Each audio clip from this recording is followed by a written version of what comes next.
sila, ang iyong katapat, salamat sa buhit natong Diyos na ihatagan kita sa kahigayunan nga mapamatuan ang pagtuo. Because faith is a power. Gahu. Ang pagtuo nato diha sa atong buhit na Diyos, mauna ang gahu. Tingnan ninyo mga kaibigan. Kung may tinunanong kita ang mga kapalakan sa ating pinabuhi, salamat tayo sa lecture kanina. Pero kung umalit kita sa pulong sa Ginoo to present our witnesses to God, faith can be moved in our lives. Sini na eksena mga kaisunan, makita ninyo diha. The title is Empowered in Christ.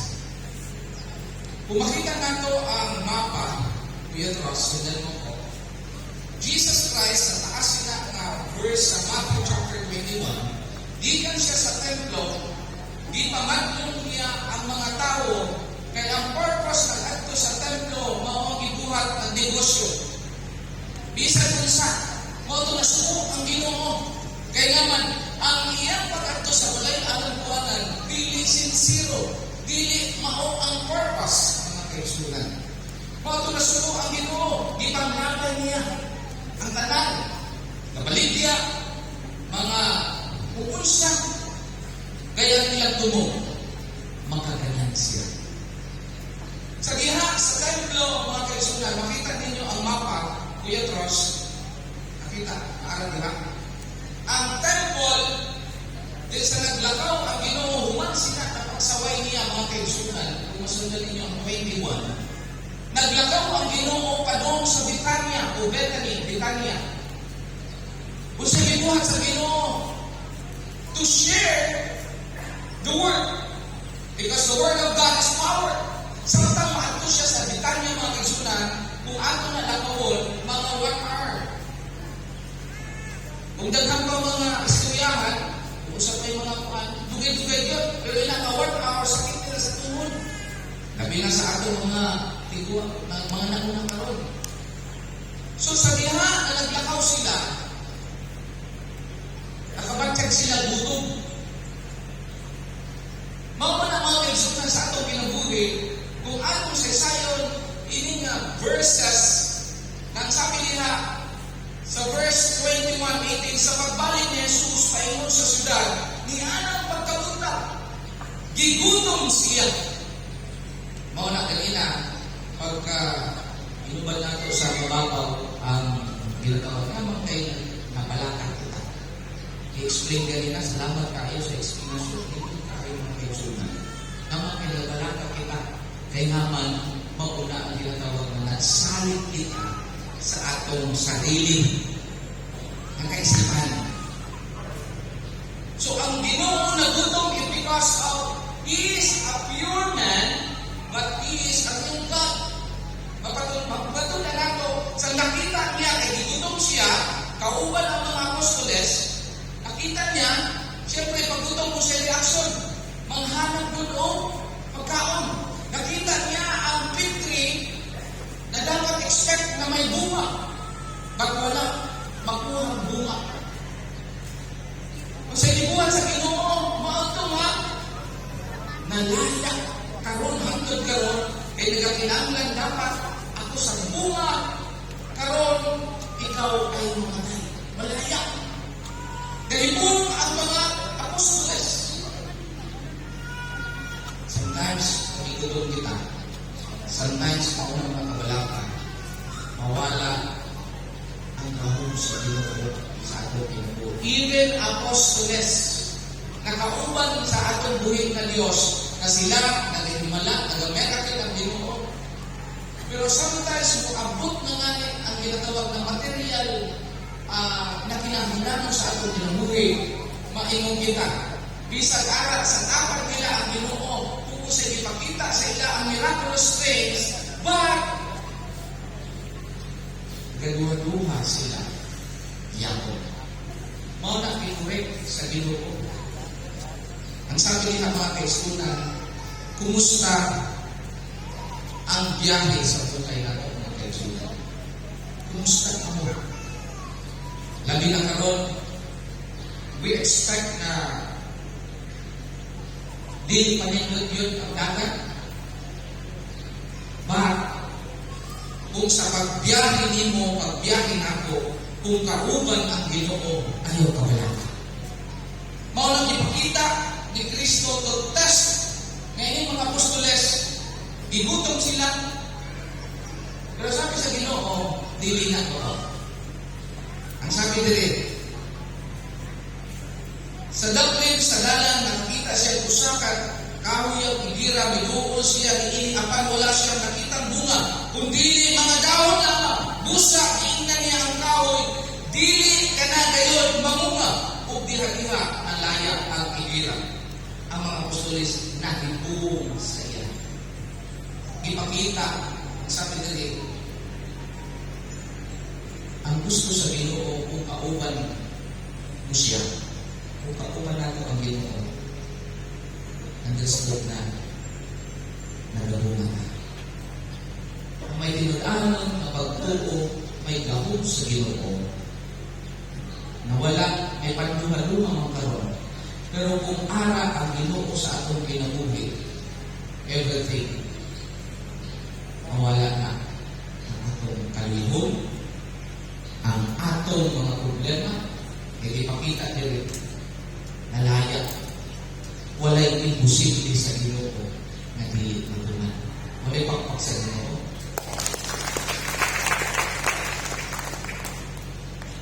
Kung karon kay suunan, kung makita nato, are you fruitful or unfruitful ba kita?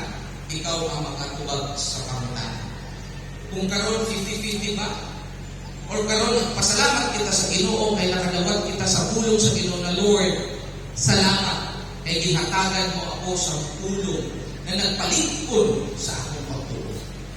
Second thing mga kaigsunan, dira sa may upat na klase na atong pagabuhaton to be a fruitful, living a fruitful life. Una na atong pag-intermediate na di pagawaton sa atong pinabuhi to acknowledge the fruit of the Holy Spirit. Mauna gani pag may problema, marunong sa atong idamot yun sa atong buhig na Diyos. Sa balaan ng Espiritu, salamat din na sa ating kalaman. Kung sa itong trabaho sa balaan ng Espiritu, maunong taga-usa na, taga-giya, taga-batlong, advocate, isang asa ka ang balaan ng Espiritu. Mabahatag sa understanding, aron ma-maintain ang atong pagtuo niya, pagsalit niya sa buhay na Diyos.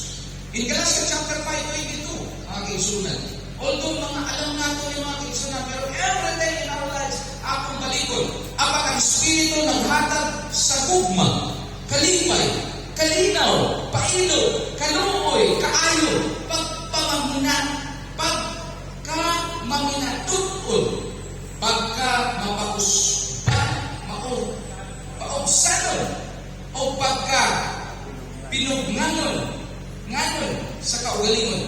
Kining mga butanga, wala manisupa sa bisan unsa ng balaod. Kung ato ni master adlaw-adlaw mga kaigsunan, magsaling kita sa balaan ng Espiritu, ang tanan hapsay. O pagkakinom sa ito kagabi, hapsay, ano yun? Hapsay. Kalma. Kalmado. Kaya naman, the Holy Spirit in us. Ang yawa o palayo, mga kaigsunan, kung may anak kita na Espiritu sa atong kinabuhi, kung kamao kita, mag-surrender sa atong mga witnesses sa atong kinabuhi. Pamanin ka, if you have a student, nag-eskwila ka, ayaw pag-ingon, hindi ako mag-graduate. No! As a teacher, hindi pwede ka. Hindi makalamutan ang estudyante, di ba sumako ang tumong? Mga kaigsunan, it's up to him kung atong i-maneuver sa kinabuhi nato ang balaan ng Espiritu. Pangalawa, na maging manaugon ang atong kinabuhi. Living a fruitful life, the fruit of good works. Kaumanin, dili mag-exercise ang atong pagtuo. Sabi pa din sa Colossians chapter 1 verse 10, aron makahimo kamo pagkinabuhi sumala sa kabubuton sa Ginoo o makabuhat kanunay sa mga butang nga makapahimot muot kaniya magmagumahon ang inyong kinabuhi sa tanang mga maayong buhat o magdugang ang inyong kahibalo mahitungod sa Dios. Mga yung mindset natin mga kaibigan, wala na yung rason. Di na magbalipat sa Ginoo. Kinahanglan, sunod ka dayon. Pag-ingon sa Ginoo, anak, buhat ka ni. Buhat o nakulayo. Kaya naman, ang dulo mga kaibigan, it is a blessing. Kung di natin mabuhat, maunang ginatawag natin na failure. Balik tagyapon. Kaya naman, sino ang may gahong sa success? Only God can bring each and every one. Amen din mga kaibigan. So living a fruitful life, the fruit of the Holy Spirit, the fruit of good works. Hindi pwede na, nitungkong kita sa Ginoo, pero wala ka karoon din. Good works na. Nitungkong ka sa Ginoo, musayin ka na ako maayon magluto. Pero wala ka magluto. Nitungkong ka sa Ginoo na ikaw presyohanon. Pero dili ka makamaong pasaylo. Makita sa atong buhay. Third thing, a living fruitful life, ang sabi nila, the fruit of praise. Medulate ang atong Hebrews chapter 13 verse 15, busa, himuha ta kanunay ang halad kadto sa Dios. Pinaagi kang Jesus, mao kini ang halad sa pagdahig gikan sa mga ngabil nga masukid sa iyang halad. Ayaw kalimot, pagbuhat sa maayo o pagtinabangay ka mo, kay maukini ang mga halad nga nahimutan sa Diyos. May Holy Spirit kita na ihatag sa Ginoo. May good works kita mga kaigsunan. Ang sunod niya na mga kaigsunan, mauna ang magdahil. Kung maayo ang imong ginuhatan, dili mo pugnan ang tao ng dili ka dahil. Even ang teacher, even ang atong mga estudyante, kapag ka mao na bilang teacher, sayang sa gusto mo ang mga estudyante, ingon yun sa imo, teacher, salamat kaayo sa imong pagtabang. Salamat sa imong pagtudlo. Dili ako nag-engineer, dili ako nag-doktor, kung sa Manila na profession, kung dili sa inyong pagmanay sa amo. Dili man maging successful ang teacher, kung dili naubanan sa Espiritu sa gahom sa atong buhi na Diyos. So, tanan nag-teamwork mga kaisunan. Living a fruitful life, the fruit of grace. Paano ganina nga? Wala sang manananon na nagsugod sa pag-ani. Nakikita mo sa nagtanong, nagsugod, nag-ani. Kundi ang sa iyang bubuhay, nagsacrifice siya. Kaya nagapaninguha siya, ubanan sa pag-ambo, ubanan sa panagbaho, ubanan, makahuman niya na nagbuhat siya sa ilatawag nga harvest. Mauna mga kausunan, kung kita ara sa tunak karon sa atong mga malaka, balito nato ay natulog sa iyo. Balik ka sa kahong sa iyo. Ang sabi nila, ang third thing sa kwento mga kaisunan, the power of Jesus in 20. Nakita niya ang mga tinunan o nahibulong sila, nangutana sila, nanong nalaya man dayon ang gira. Ang galing na istorya mga kaisunan. Sali ka sa dito. Kaya siya may gahon, anytime, anywhere, sa atong Ginoo. Pag sinabi sa Ginoo nga, i-bless kita sa Ginoo, i-bless kita sa Ginoo. Sabihin sa Ginoo nga, sige na, kung di mo pili ka sa ako, sige, adlaw, mag-suffer. Kaya mga tao, nagili kasunod sa Ginoo, mga kaisunan, aminin niyo, grabe ang mga pag-atos, grabe ang sakripisyo. Pero kung sumay lang kita sa pagbuto sa Ginoo, may pag-atos man, balik tayo mawala. Kaya naman, kauban sa pagdala sa atong mga kahugkaton. Ang sabi nga sa dito, kung kamo nahugkatan, duol kamo kanako kay kamo ako papahulay. Hindi pinatapano sa dito. Ayaw palayo sa gabong sa Ginoo. Mao man ang mga apostoles, na-realize nila sa ilang kinabuhi na kauban galing namon ang Ginoo, dili lang siya basta-basta nga tao. Siya ang Ginoong Jesus na Dios na may tag-iya sa kanang butang, may tag-iya sa langit, nagbuhat. Mao nang ibalik nato mga kaigsunan. Kaya mao gani na everyday na himayat kita sa Ginoo. Kay mauna ang purpose na siya ang pinaka. Pag sinabi natin pinaka na atong sa mga decision making nato, unamon yun ang atong buhay na Diyos. In faith, sabi din you see light with your heart when all your eyes see is darkness. In 21, si Jesus mitubag, mao kini ang tinuod kung mutuo lang kamo ug dili magduha-duha makahimo kamo sa akong gibuhat. Salit kita. Ilang mga kaigsunan, ang tao nato ilata pag nag-ampo kita sa Ginoo, mao gani na sa Bible study nato. Pag nag-ampo gani kita sa Ginoo, 100% na ihatag na sa ato Ginoo kay kabubuton sa Ginoo atong tayo. Ingon yun mga kaigsunan. Ayaw pagmayod sa Ginoo nga nagduwa-duwa ka. Nga basic na lang, Ginoo tagaki kami. Manalangin. Pero kung dili man, wala ako sa mga sinsa pa. Faith is seeing light with your heart when all your eyes see is darkness. Last but not the least, mga kaigsunan, i-correct sila sa Ginoo. Ang makuha nato na connecting with God. Bisa usapan ng 22.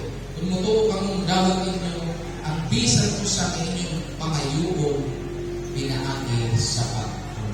Kung sa maning pag-ampo, dili kita maka-dukol sa Ginoo, dili kita pag-ampo sa Ginoo. Although ganyan ako sa suod sa pag-ampo, ano na pagkahit? Inang word na acts, adoration, confession, thanksgiving, supplication. Inang pag nag-ampo kita sa Ginoo, kaya naman 100% ihatag ang para sa atuha. Ang maayong plano sa atong buhit na Diyos. Ayaw i-insist, mga kaigsunan, ang iyong gusto. Mas nindot i-insist nato, Ginoo, ikaw na yun ang halimbawa.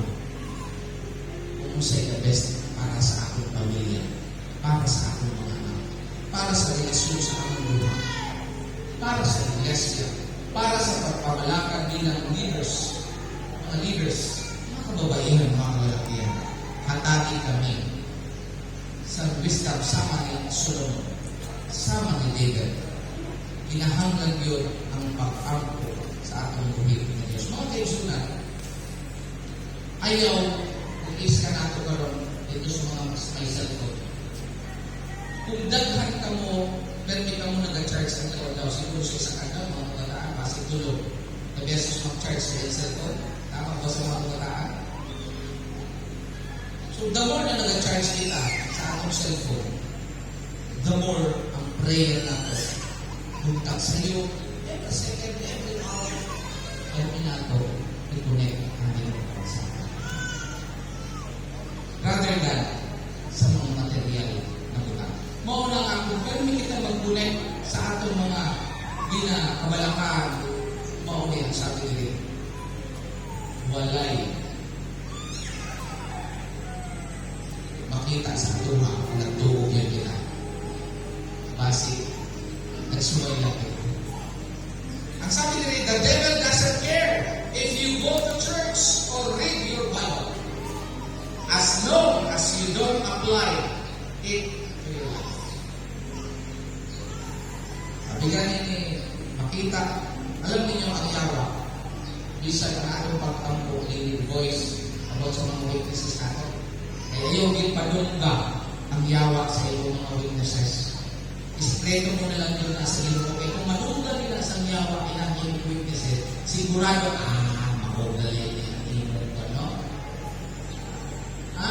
Panungkon mo ang yawa nga nag-ampo ka sa Ginoo, nagsalig ka sa Ginoo, kay siya ang kabuton niya ang matuman sa atong kinabuhi.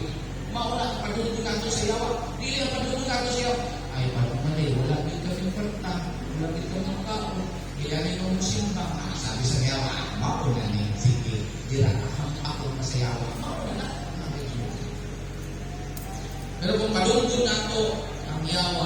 pinaagi sa pagtuo niya sa presensya. Karon mga kaigsunan, ang sabi ko rin, it is a Father's Day, kung ako po ang ilustrasyon sa atong mga dilihanan. Ha? Happy Father's Day. Pagpang nato ang mga dilihanan. Blessed is the man who trusts in the Lord and has made the Lord his hope and confidence. Bisan po sa kalisod, tanawin niyo mga ginikanan niyo, mga kabataan. Tanawin niyo mga dandoy na mga ginikanan niyo. Nagtawa-tawa lang na. Pero para sa kayuhan, para sa gugma, kaya sa Ginoo, mula hutay Diyos, bisan unsa ng mga ginatawag na pinabukit sa pamilya. Kaya naman, nag-trust sila sa Lord. Kung managaroon, pagpapanato ang atong mga ginikanan, pinagparok sila sa ilang gugma, tungkulin para sa ilang mga anak. Karon hangtod karon ang ligasiya mao ni ang pagtuo gipadakap sa ilaha gihatag sa Ginoo ug karon mao na makita nato na blessed is the man who trusts in the Lord and has made the Lord his hope and confidence, mga kaigsunan. Maya ako mga magtapos ko ini may video ako ako mga kaigsunan. Makita lang ninyo na para sa iyaha, ang kinabuhi, walay lisod, walay rason para sa iyang mga kaigsunan. Panoorin natin ang mga kaigsunan itself.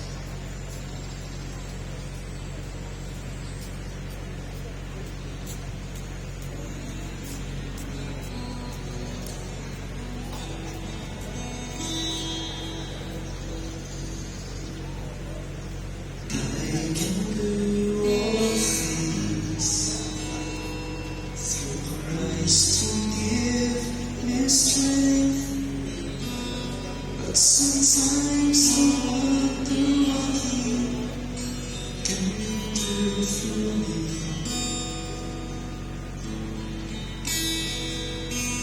Great success to show. On my own, in my weakness is there. So let me know. Cross, isa pa, isang video. Sabi niya, para sa ato, strength is God. Matangapal sana ang bilin niya. Naglang mga kaigsunan. Ang witnesses niyo mong isuon sa ato naman, kung ano ang Ginoo ang nagpusok sa ato. Kasi sabi niya, hindi nagtulang kayo ng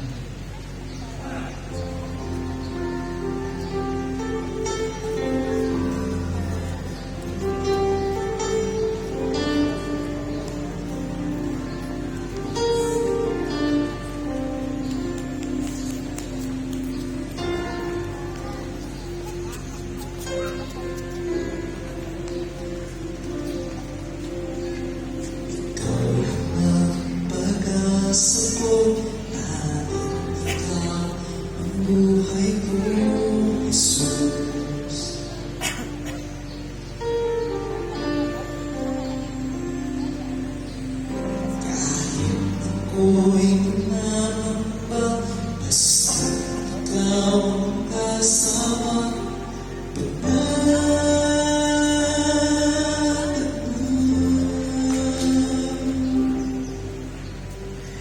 Ikaw ang magsasambahin, alitin man ang madilim suot.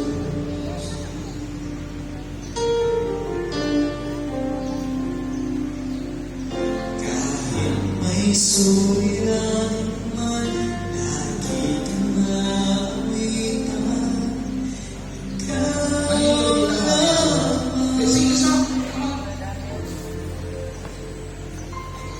kahit ilan, di ka ulula.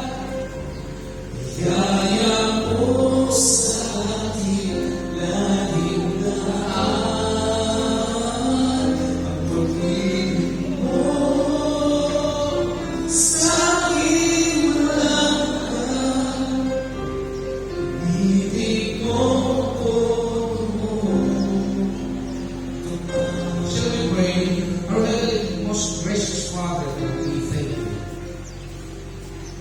Salamat, Ginoo, sa iyong mga pulong.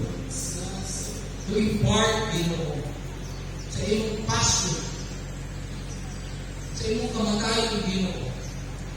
Walay hadlang, Ginoo, ang tanan. Walay rason, Ginoo. Kaya salamat, Ginoo, sa forgiveness. Na sa among kaluyahon, Ginoo, sa among mga weaknesses, Ginoo, ara ikaw naghahatag, Ginoo, sa chance. Salamat sa grasya. Na even though kami makasalamat, Lord, salamat sa pagmamahal mo. Salamat sa mga taong igamit mo, Ginoo, to inspire this moment, Ginoo. Brother Ray, Ginoo, sa Ginoo. Even Apostle Paul, Jesus Christ, sa mga apostoles, Ginoo. Even the Old Testament, kung tunaw mo, Ginoo, ang mga pagtuo, walay rason. Ang rason lamang ng Ginoo, ikaw ang nagangandok sa among kinabuhi. Ikaw ang nagahatag o gamot sa among kinabuhi. And Lord, thank you for that. Nagaling kami, Ginoo, agaw-agaw sa inyong himan sa mga kanalang. Pagkaroon ng grasya ay sa aming salamat, Ginoo, sa mga tanan ay even sa mga kapanood. Thank you so much for your great love, your faith, na lihatag sa ako na mao ang among gawon, na among pagkatukan, na among paghimatan, among itrasyo, Ginoo. Because your faith, makalit sa kaluwasan sa Christ. Well, Lord, we give thanks to Father, in Jesus' name. Amen. Amen. Magpakala po ang ito. Amen.